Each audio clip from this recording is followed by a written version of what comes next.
El territorio de Dakota, 1886. Mirarlo ahora es contemplar un estudio de la vacuidad. Pero para los especuladores de tierras en el este, era una promesa. Para las compañías ferroviarias, era una ruta. Y para miles de familias esperanzadas, era un futuro, comprado con una tasa de registro y un sueño. El gobierno lo ofrecía barato, 160 acres a cualquiera que pudiera vivir en él, mejorarlo y conservarlo durante 5 años. Lo llamaban probar la tierra. Pero la tierra misma tenía su propio conjunto de leyes. Leyes del viento, de la sequía, de inviernos brutales que podían durar 6 meses. Leyes que muchos no estaban preparados para obedecer. Esta es la historia de una parcela, en el extremo más occidental de lo que entonces era el condado de Stark. Y de la persona que permaneció cuando el sueño, para todos los demás, había terminado. Su nombre era Elara Dance. Tenía 27 años, aunque las arrugas de entrecerrar los ojos, grabadas por el sol y por mirar horizontes lejanos, sugerían más. No llegó a la frontera como novia ni como hija en busca de fortuna. Llegó como parte de un consorcio familiar, su padre, sus 2 hermanos mayores, sus esposas y sus hijos pequeños. Una apuesta colectiva por una vida mejor. La parcela de la familia Vance, habían escrito con orgullo en la solicitud de Homestead. Pero la frontera tiene una manera de disolver los lazos colectivos. El primer invierno se llevó a un niño, un sobrino, por fiebre. El silencio que trajo el duelo era más profundo que el de la pradera. La segunda temporada, una tormenta de granizo en julio arrasó su primera cosecha prometedora de trigo en 20 minutos. La discusión que siguió duró semanas. Era sobre dinero, sobre estrategia, pero en el fondo era sobre el peso aplastante del cielo. Un hermano se fue antes del tercer invierno, su familia cargada en un carro que apuntaba decididamente hacia el este. El otro lo siguió una temporada después, tras un acuerdo fallido con un ganadero que los dejó endeudados. Le suplicaron a Elara que los acompañara. Ella vio cómo sus carros se convertían en manchas de polvo en el horizonte. Luego se dio la vuelta hacia la casa de césped. Se quedó, en parte, porque su padre estaba enterrado allí, bajo un sencillo montón de piedras en la loma detrás de la casa. Pero también se quedó porque partir le parecía un idioma que había olvidado cómo hablar. El mundo de Elara se redujo a un ciclo de necesidades. Agua. Combustible. Forraje para los 2 animales que quedaban, un caballo de tiro envejecido llamado Bao y una vaca lechera con el pelaje desteñido por el sol. La crisis no era un evento único, sino una fuga constante y lenta. Un agotamiento. Estaba en el saco de grano que menguaba, en la creciente distancia para encontrar leña útil, en la forma en que el nivel del agua del pozo parecía bajar un poco más cada semana. Y estaba en el silencio. No un silencio pacífico, sino uno expectante. La tierra parecía contener la respiración. El tejido social de este rincón remoto se había deshilachado hasta quedar un solo hilo. El vecino más cercano, la familia O'Hare, se había ido 8 meses antes. Su cabaña vacía, a 1,5 millas al sur, era un hito regular en los viajes de Elara en busca de leña, un recordatorio de cedro y soledad. La única otra alma que veía con cierta regularidad era Hans Carter, un itinerante taciturno que atrapaba castores y coyotes a lo largo de la línea del arroyo. Pasaba cada 6 semanas más o menos, intercambiaba un poco de noticias por una taza de café y una galleta. Fue él quien se lo contó. Salas Gage está comprando todo, dijo Anse, con voz seca y rasposa. Compró la parcela de los Miller, la de los O'Hare. Paga en efectivo o en vales del ferrocarril. Ofrece lo justo para que un hombre que ya piensa en rendirse lo acepte. Elara conocía el nombre. Silas Gage no era granjero. Era una presencia. Operaba desde Sentinel, el pueblo de la parada del tren a 40 millas al sureste. Tenía intereses en ganado, en transporte, en préstamos. Era un hombre que acumulaba cosas. Tierras, deudas, influencia. La noticia no era una amenaza, no directamente. Era un parte meteorológico. Un cambio de presión. No está comprando paciencia, añadió Anse, con los ojos fijos en el café de su taza. Y tampoco está comprando lucha. Después de que se fue, el Ara sacó el libro de cuentas del Omestead. No era un documento financiero, era una crónica familiar del fracaso. Anotaciones en la letra firme de su padre, plantados 20 acres de trigo de primavera. Luego, más tarde, en la suya propia, granizo. Pérdida total. La letra de su hermano, vendido el carro por semilla. La última entrada era suya, de una semana atrás, harina a la mitad. La pata delantera izquierda de Bao sensible. Cerró el libro. La pregunta no pronunciada flotaba en el aire, tan tangible como las motas de polvo en un rayo de luz vespertina. ¿Qué estaba comprando ella? La presión no llegó con un golpe en la puerta, sino con una ausencia. Anse Carter se retrasaba. 2 semanas. En un mundo de pocas certezas, sus apariciones esporádicas se habían convertido en una. Su ausencia era un indicador, apuntando hacia un aislamiento más profundo. Entonces, el tiempo cambió. No era aún una ventisca. Era el preludio. Un viento norte amargo se levantó, barriendo la tierra, encontrando cada grieta en las paredes de la casa de césped. La temperatura bajó día tras día, más rápido de lo que la estación permitía. El Ara sabía lo que significaba. Un invierno temprano, un invierno duro, venía a ponerla a prueba. Y estaba sola. Tomó la decisión una mañana en que el agua en el cubo junto a la puerta tenía una capa de hielo al amanecer. Iría a Sentinel. Tenía algo de dinero, cosido en el forro del viejo abrigo de su padre, el fondo de emergencia. Necesitaba lo básico, harina, sal, queroseno. Y necesitaba información. Necesitaba saber qué ofrecía Salas Gage, si es que ofrecía algo, por la parcela Vance. Era un viaje de 4 días con el carro. Tendría que dejar a la vaca, confiando en que el escaso pastizal y el arroyo resistieran. Era un riesgo. Todo era un riesgo. Dejaba el único refugio que tenía, aventurándose hacia otro tipo de exposición. En su bolsillo estaba el libro de cuentas del Omestead. En su mente, un cálculo de supervivencia. Y adelante, en un pueblo construido sobre traviesas de ferrocarril y especulación, había un hombre que veía la tierra no como un hogar, sino como una ecuación. El Ara Vance iba a encontrarse con el mundo que le había arrebatado a su familia. Y lo haría con un carro casi vacío, esperando regresar con él lleno. ¿Pero qué tendría que ofrecer? Y en la economía callada y manipuladora de Salas Gage, ¿cuánto valía realmente su solitaria parcela? El camino a Sentinel era menos un camino y más una sugerencia gastada en la tierra por la decepción. El Ara Vance lo recorrió durante 3 días, una figura solitaria bajo la inmensa bóveda del cielo. El invierno temprano, como si percibiera su vulnerabilidad, se acercó más. La lluvia se convirtió en una mezcla de aguanieve, cubriendo la hierba muerta con una cáscara quebradiza y vidriosa. El aliento de Bao formaba penachos en el aire frío, y el mundo de El Ara se redujo al ritmo de los cascos, al dolor en sus propios huesos y al cálculo roedor de los suministros menguantes. En la 4ª mañana, Sentinel apareció no como un pueblo, sino como una mancha de humo y madera tosca contra el horizonte gris.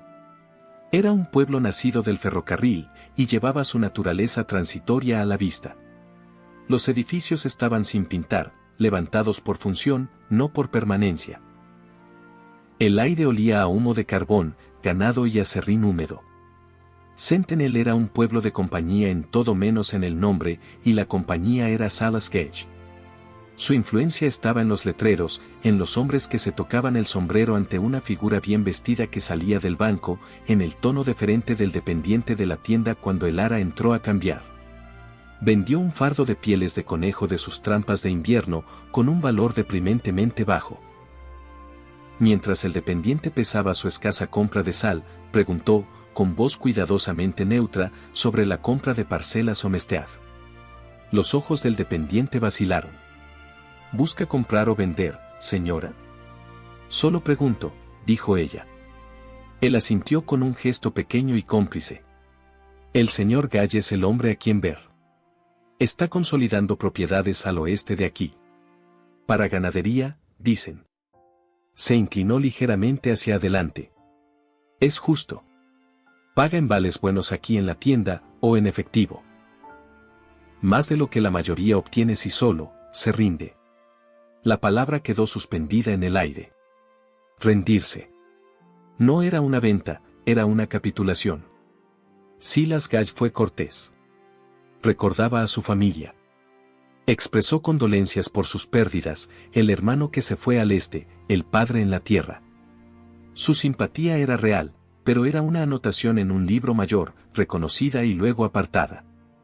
Señaló el mapa, las pequeñas parcelas allá afuera, dijo con voz calmada, no son sostenibles.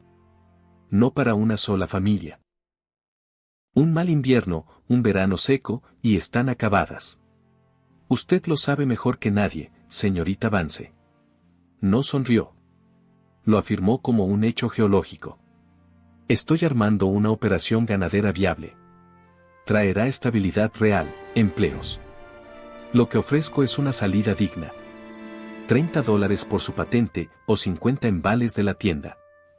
Era más dinero del que había visto en 2 años.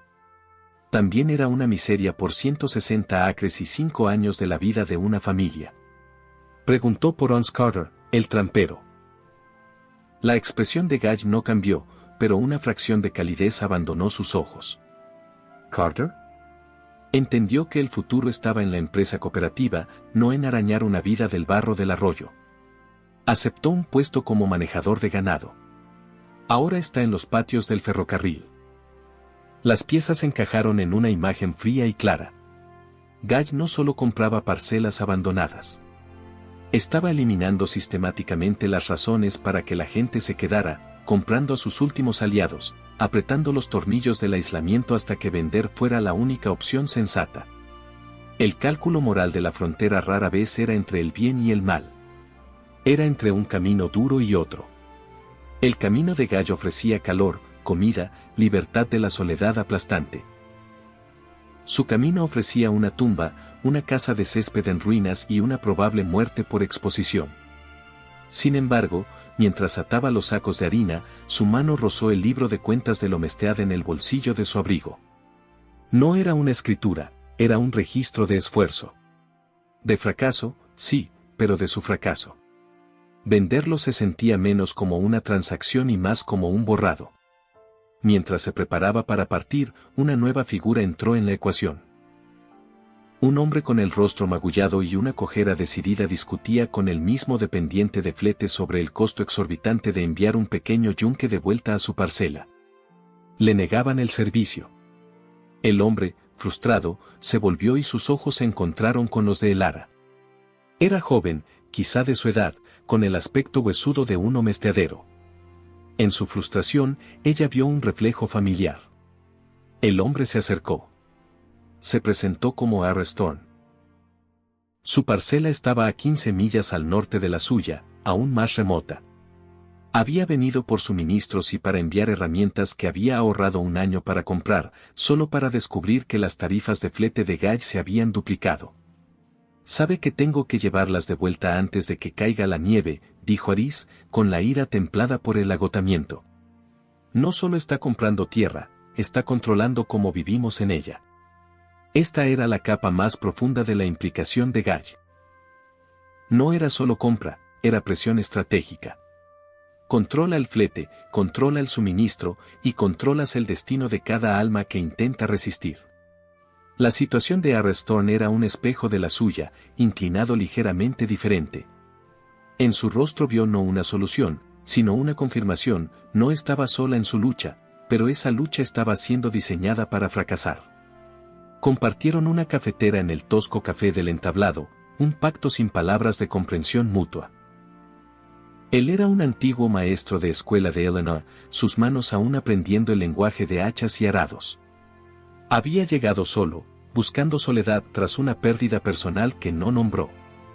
Su conversación no fue de alianza, sino de inteligencia compartida, el estado de las bifurcaciones del arroyo, un bosquecillo de madera sin reclamar, la preocupante migración temprana de gansos hacia el sur. Cuando un viento amargo se levantó, silbando por la calle, Aris hizo una oferta práctica. Ese tiempo se mueve rápido. Nunca lo superarás sola de regreso a tu parcela. Mi parcela está más cerca. Es solo un dugout, pero tiene un techo sólido. Puedes esperar allí la tormenta. No era romántico. Era logístico. Un cálculo de supervivencia. La elección ya no era entre resistir y vender. Era entre un peligro conocido y uno desconocido. La tormenta era un hecho. La oferta de Guy era un hecho. Aris Thorne era una variable. Pero en su oferta de refugio, ella reconoció el mismo código que una vez unió a su propia familia: no dejas a alguien a merced del tiempo. Aceptó. El viaje al norte fue una carrera contra la oscuridad creciente. Los primeros copos comenzaron a caer, no suaves, sino impulsados de lado por la ráfaga. Llegaron a su parcela cuando la noche plena y la ventisca se tragaron el mundo. Su dugout era exactamente eso, una habitación excavada en la ladera, con frente de troncos. Era pobre, estrecho, pero hermético contra el viento. Establaron los animales en un cobertizo, arrastraron los suministros adentro y sellaron la puerta contra el vacío blanco y aullante. Aquí, en este confinamiento repentino e íntimo, las complejidades sociales de Sentinel se desvanecieron. La oposición ya no era Silas Gage. Era la fuerza primal que gritaba contra la puerta. Eran dos chispas de vida, acurrucadas contra la aniquilación del frío. No hubo declaraciones, no hubo planes. Solo la tarea compartida de seguir vivos hasta la mañana, alimentar la pequeña estufa, revisar corrientes de aire, escuchar la canción monstruosa de la tormenta. El Aravan se había ido al pueblo buscando una resolución. En cambio, había encontrado una complicación. Un aliado temporal. Una visión más clara del enemigo. Y una tormenta que la había forzado a entrar en la casa de un extraño, con el libro de cuentas de los fracasos de su familia apretado contra su corazón, y el precio de su parcela aún resonando en el silencio entre ráfagas de viento. La ventisca pasaría. Y cuando lo hiciera, ¿qué entonces? ¿Se convertiría esta dificultad compartida en la base de algo más? ¿O sería simplemente una pausa, un breve interludio de contacto humano antes de que la lógica de aislamiento de la frontera se reafirmara? Y con los senderos sepultados y el tiempo agotándose, ¿cómo lograría alguna vez volver a casa? La ventisca duró 3 días. En ese intervalo sin sol ni tiempo, se forjó un vínculo no en la conversación, sino en la cooperación callada. Las palabras se gastaban con cuidado, en lo práctico: la válvula necesita cerrarse, el café está listo, tu turno de dormir. Hablaban de sus parcelas, el suelo pobre en la ladera sur de él, la fuga persistente en el techo de césped de ella.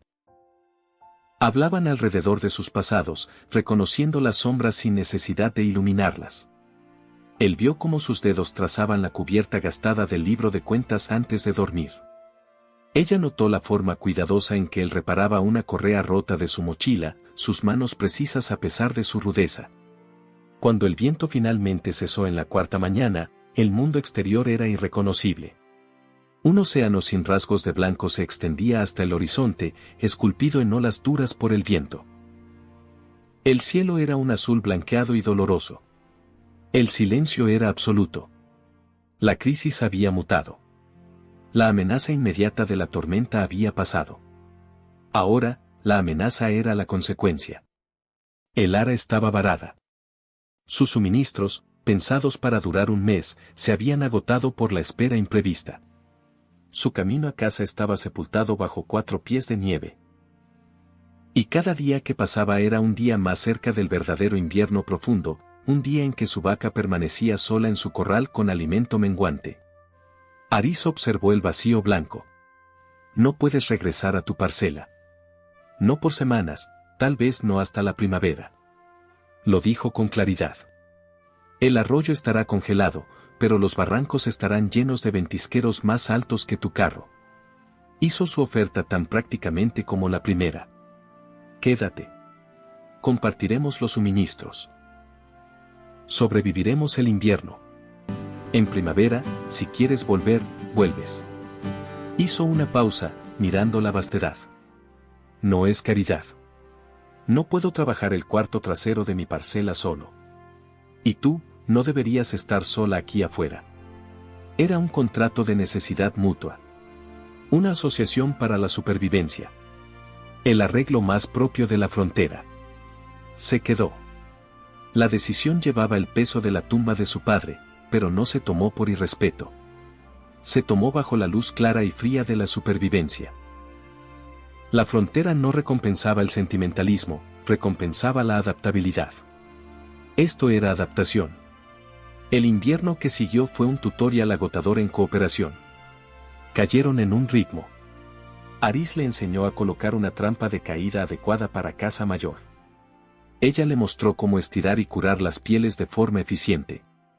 Racionaron la harina como polvo de oro, extendieron el café con raíz de achicoria tostada. En las largas noches, bajo la luz frugal de una lámpara de grasa, ella a veces abría el libro de cuentas. Una noche, no solo lo leyó. Tomó el lápiz y, debajo de la última entrada de su hermano, escribió, diciembre de 1886. Inverné en la parcela de Torne. Provisiones compartidas. Capturamos 2 liebres. Ya no era solo un registro de pérdidas. Se estaba convirtiendo en un registro de persistencia.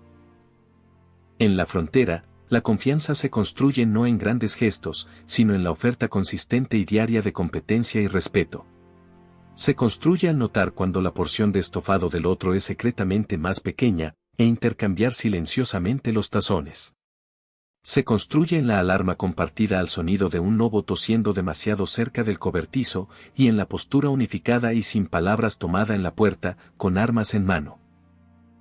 Se construye en el reconocimiento callado de que la supervivencia del otro se ha ligado a la propia. La capa más profunda de la oposición de Silas Gage se reveló a través de la ausencia. Nadie vino. Ni comerciantes, ni predicadores itinerantes, ni noticias.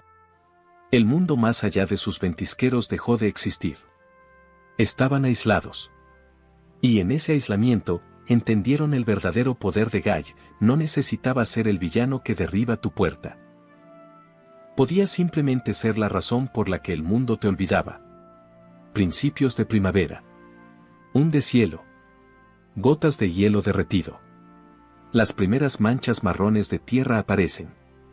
El ara sabe que debe regresar a su parcela para ver qué, si algo, queda. Aris insiste en acompañarla. El viaje a pie es una marcha penosa por barro medio congelado y nieve podrida. El regreso fue un reencuentro con un fantasma. Su casa de césped había sufrido mucho. Una sección del tejado se había derrumbado bajo el peso de la nieve. El interior era un desastre de nieve derretida, tierra y pertenencias arruinadas. La vaca había desaparecido, probablemente tomada por lobos o habiéndose escapado en busca de alimento. La desolación era completa. Pero mientras estaba en las ruinas, no sintió devastación, sino una extraña y clara finalidad. Este capítulo había terminado. La prueba de esta parcela no estaba en el trigo que nunca creció, sino en la persona en que se había convertido para sobrevivir a su fracaso. Subió la loma hasta la tumba de su padre. Las piedras estaban intactas. Colocó una mano sobre la piedra más grande, fría y húmeda. Luego metió la mano en su abrigo, sacó el libro de cuentas del Omestead y lo colocó cuidadosamente en un hueco entre 2 rocas. Ya no era un peso en su bolsillo. Era un marcador. Un registro completado. Mientras se preparaban para irse, un sonido. Cascos. 2 jinetes se acercan por el camino de Sentinel. Uno es un hombre que no reconoce. El otro es Hans Carter. El desconocido es el agente de tierras de Gage. Se toca el sombrero, con expresión neutra. Señorita Vance, dijo el agente. El señor Gage me envió a verificar el bienestar de los reclamantes obstinados tras el duro invierno. Aún está dispuesto a honrar su oferta. Dado el estado de las cosas, señaló el tejado derrumbado, le aconsejaría aceptarla. Anse Carter no dijo nada, con los ojos fijos en el suelo. Ahora era un empleado asalariado, su independencia cambiada por seguridad. El ara miró de la gente a las ruinas de su hogar, luego a Aris, de pie a unos pasos atrás, su presencia callada pero sólida. Pensó en el libro de cuentas, ahora parte del paisaje. Pensó en el invierno compartido, el libro mayor completo y honesto de su asociación. Dígale al señor Gall que la parcela Vance no está en venta, dijo, con voz calmada. Ha sido probada. El agente frunció el ceño. ¿Probada? La oficina de patentes requiere mejoras, cultivo. Ha sido probada, repitió ella, cortándolo. Por mí. Y la estoy dejando. No estaba vendiendo. Ni siquiera estaba reteniendo. La estaba renunciando en sus propios términos. Era un acto de claridad moral que el agente, con su efectivo y vales, no podía comprender. Se encogió de hombros, como si lidiara con una irracionalidad. Él y Carter giraron sus caballos y se alejaron. No regresó a la parcela de Aris como refugiada. Regresó como socia. La resolución de la frontera rara vez trata de justicia. Gall continuaría su consolidación, sin obstáculos. La parcela Vance eventualmente caería en sus manos por gravamen fiscal o abandono. La victoria no fue sobre él. La victoria estuvo en la elección. La victoria estuvo en el invierno sobrevivido, la confianza forjada, el registro completado y dejado en reposo. La victoria estuvo en alejarse de unas ruinas, no en derrota, sino hacia una base que se había construido, tronco a tronco, día a día, en un dugout contra la oscuridad aullante. La frontera no fue conquistada por sueños ni por hazañas solas. Fue enfrentada, momento a momento, por la voluntad implacable y adaptable de perdurar. El Ara Vance la había enfrentado sola después de que todos los demás se fueron. Y al hacerlo, había descubierto que no tenía que estar sola para ser fuerte. Algunas pruebas no se presentan en una oficina gubernamental.